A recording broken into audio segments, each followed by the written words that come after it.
Welcome to the Invasive Species Action Network's fly tying series on invasive pests. Invasive species are a problem globally, both affecting our economies and ecosystems. If you would like to learn more about invasive pests, stick with us at the end of the video.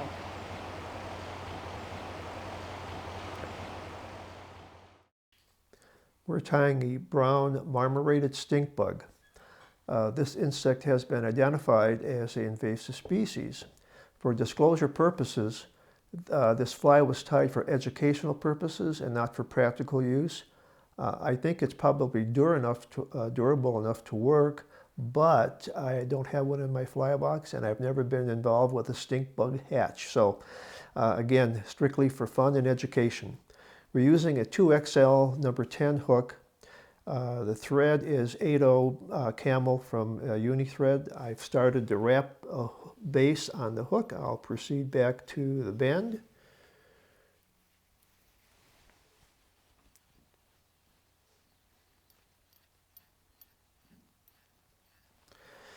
For the body, I'm going to use tan poly yarn.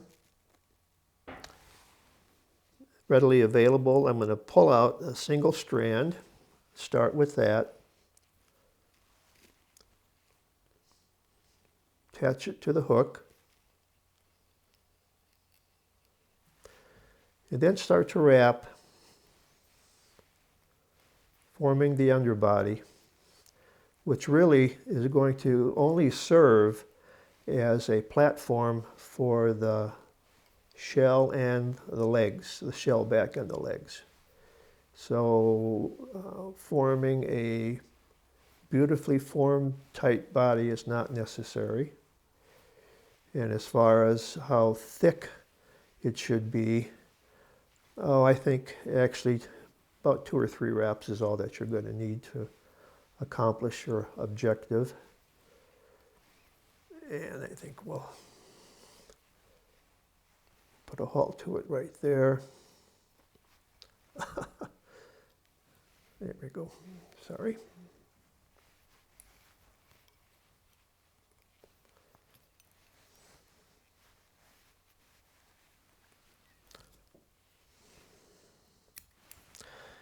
We're going to attach the legs now, and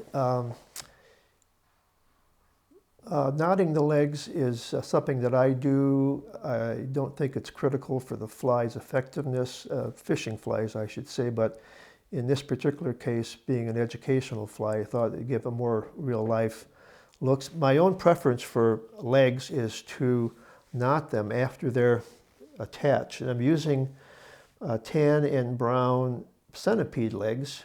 I'll show you the package here.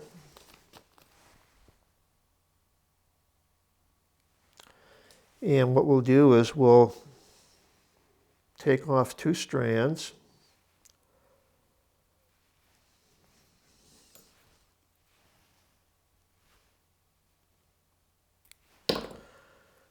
We'll attach them, bring our thread back to a point just before the point of the hook.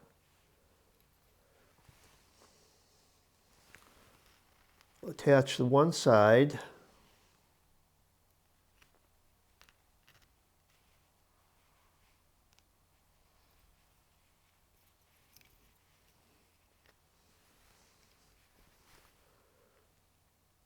Try to even that out a little bit.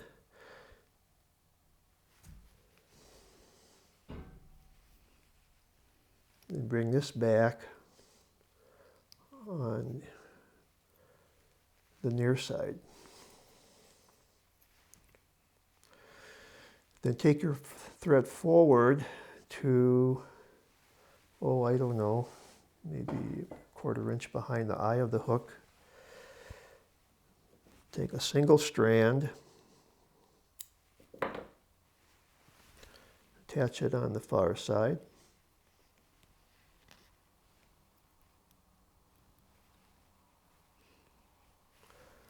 Anchor it well. And then take another single strand and secure it on the near side.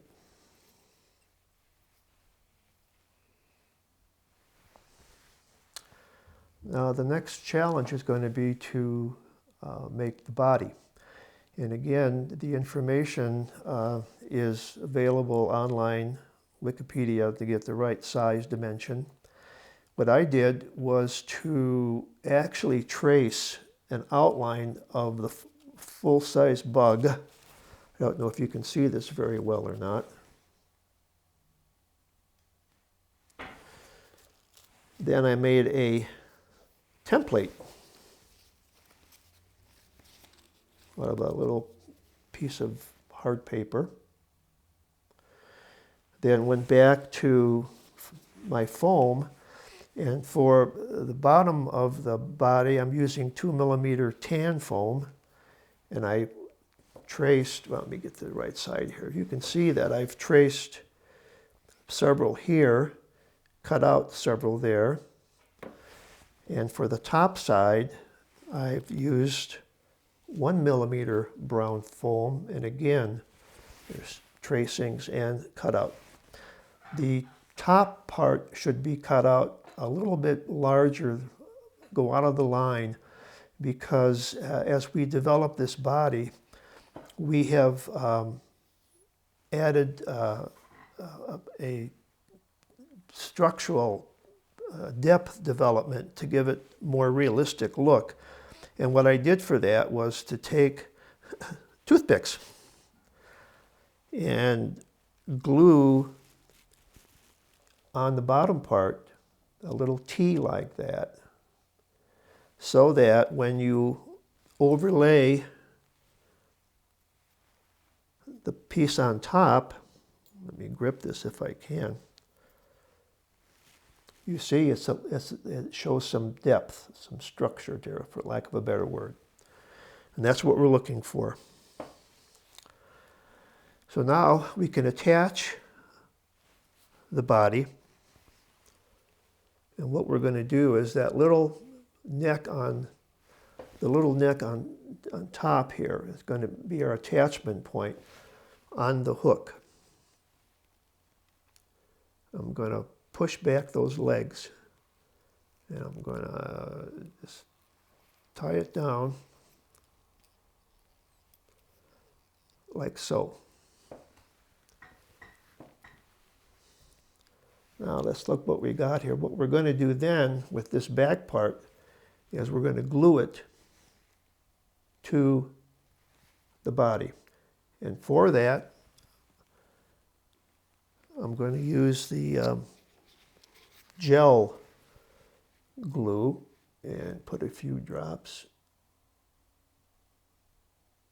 on the top. Then we're going to hold it down.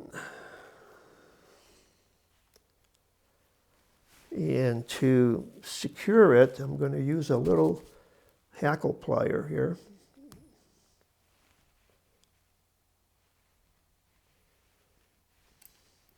It's going to slip.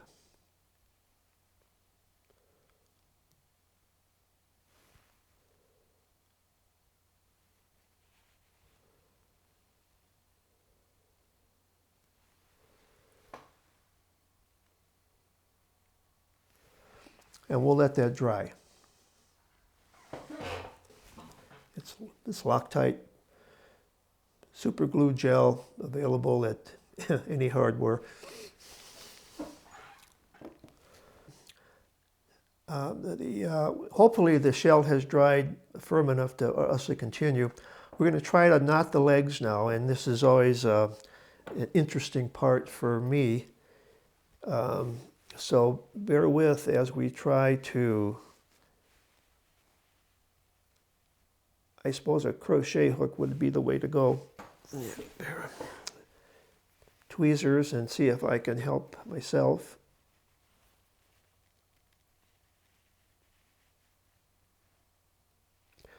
And then after you form the knot, I don't know if you can see this or not, you slide it down to the length or the spot that you want to have it, and just tighten it up.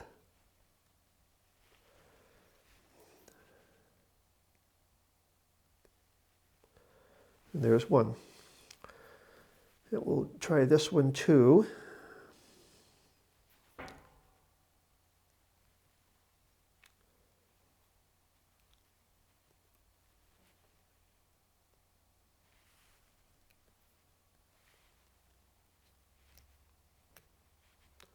Slide the knot down.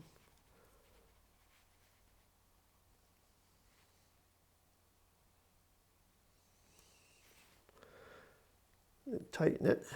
And there you are for the front legs. Then we can do the second pair of the middle leg and try to give a knot in there.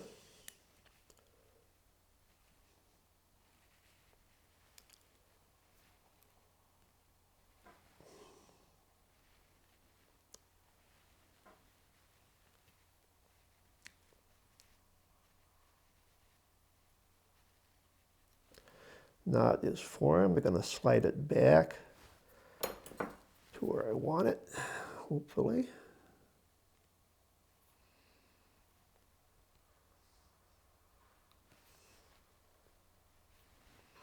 That's formed, and we'll take this one and do the same thing.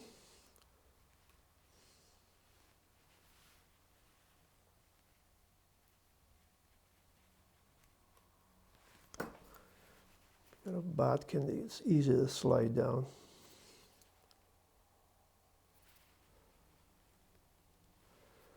And there's that one. Now on the double legs, it could be more of a challenge. Let's see if we can have success.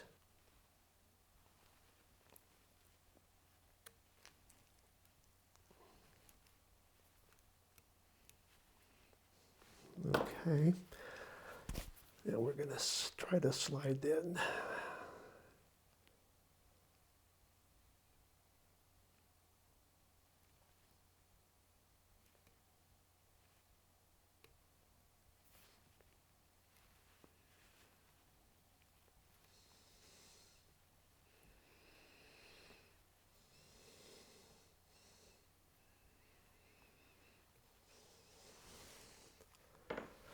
And we'll do this last one.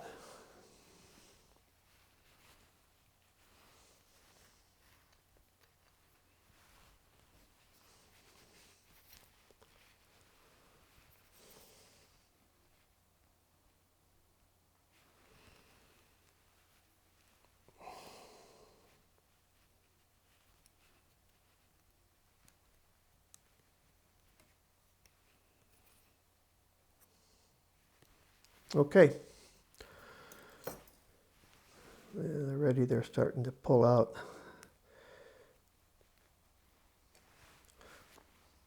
What I do is take a little bit of the old traditional crazy glue and put a little dot on the knot itself, and that will certainly help and keep them from coming free. Whoops, excuse me.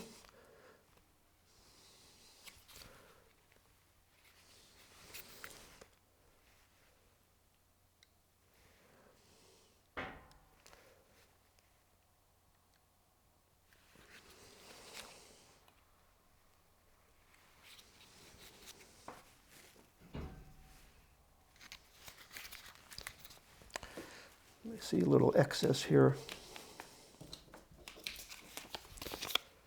I'm going to take that off. Then we can just cut the legs.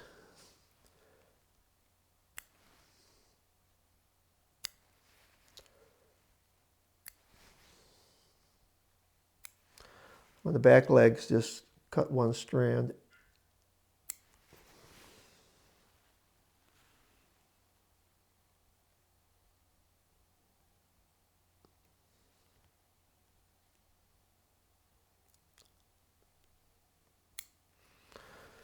And you can trim that a little bit.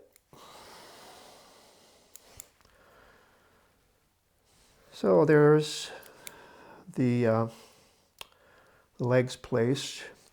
Now for the antenna,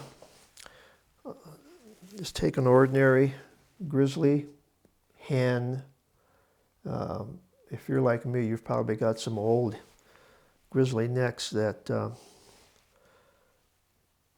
can't use for any practical purposes, and just take it and just strip the stem like I've done here.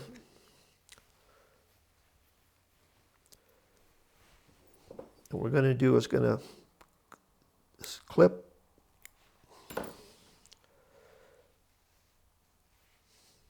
try to get these to size about the same.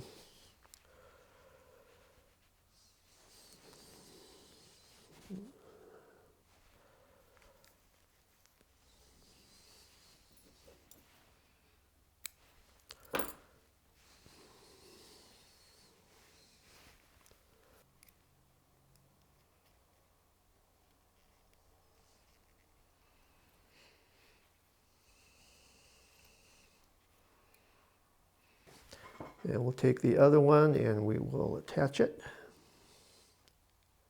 just like the other side. It gets a little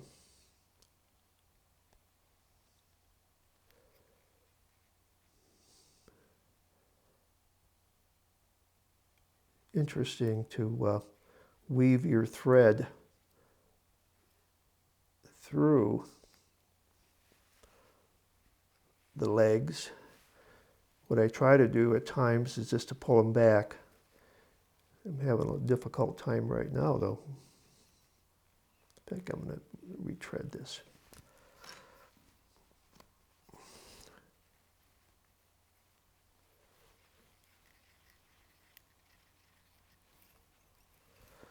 Now let's try this again.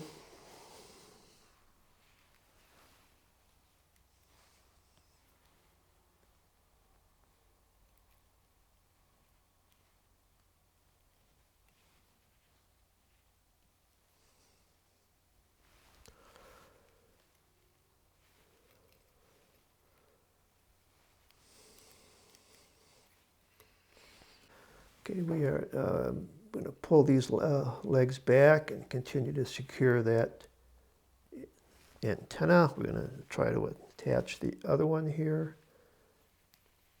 Same process.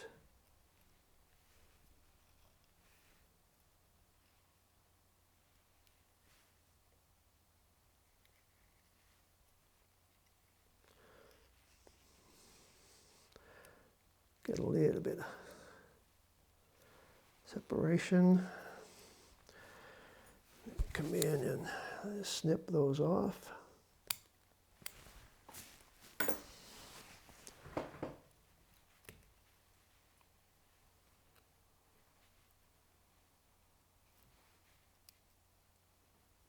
And we're going to come in now and finish off the, yeah.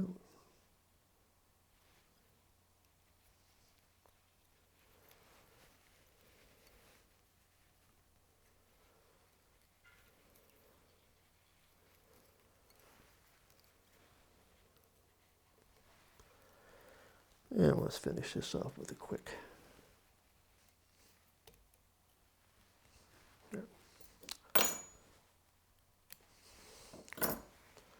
Now for the final drama with this fly is to give the coloration on the back. And again, using the reference information on Wikipedia, what we did was to start off with I will color and then show you what I've done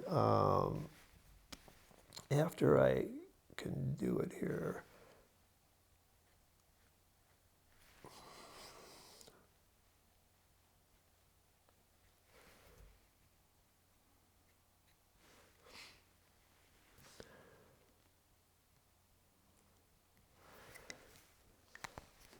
There's some black coloration.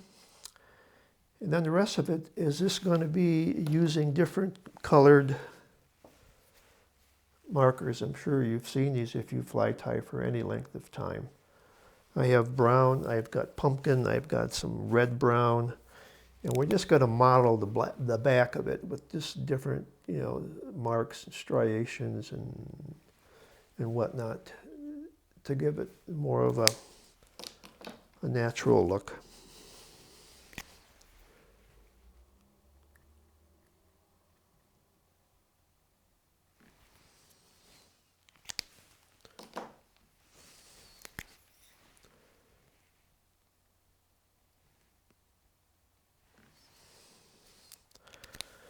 For the final touch, I'm going to use a bottle of airplane enamel, white, and toothpick.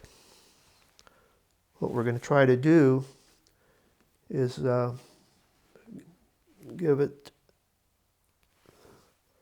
some spots.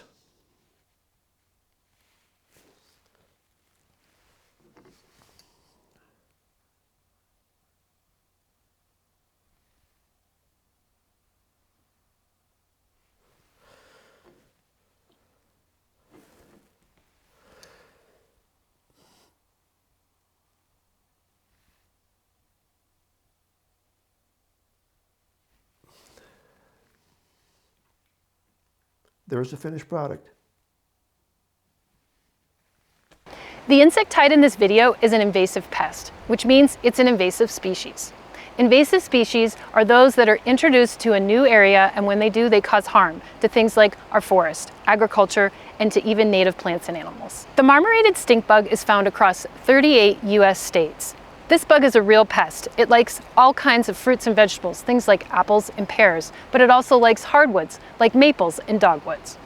If you see an unusual insect or plant damage, you can report it using edmaps.org. Also, remember, don't move firewood. Just buy it where you burn it.